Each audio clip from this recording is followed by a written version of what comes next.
Kondom je najučinkovitejša zaščita pred spolno prenosljivimi boleznimi in tudi pred neželeno nosečnostjo. Prepreči stik nožnice s semensko tekočino, zato je možnost zanositve ob pravilni uporabi veliko manjša, hkrati pa varuje tudi pred številnimi okužbami.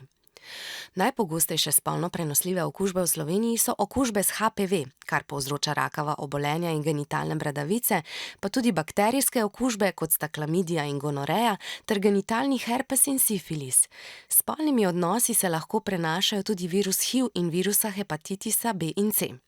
Spolno prenosljive okužbe se lahko prenesejo ne samo pri spolnem odnosu, ampak tudi pri drugih intimnih stikih, na primer pri oralnem seksu ali dotikanju spolovil. Kondom učinkovito zmanjša tveganje za vse okužbe, ni pa to edina zaščita. Priporočeno je cepljenje proti HPV-ju za šestošolce, tako dekleta kot fante, kar ščiti pred rakavimi obolenji in preprečuje genitalne bradavice. Zamudniki se lahko cepijo tudi pozneje. Pred neželeno nosečnostjo poleg kondoma ščitijo tudi različne oblike hormonske kontracepcije, ki jo predpiše ginekolog.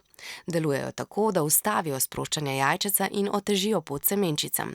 Na voljo so tabletke, vaginalni obroček, ki dlje časa sprošča hormone, in hormonske injekcije na 3 mesece. Pogoj za vsakršno spolnost pa je soglasje. Spolni odnos je možen le, ko oba partnerja to jasno izrazita, s pravnega vidika pa soglasje lahko daš šele po dopolnjenem 15. letu starosti.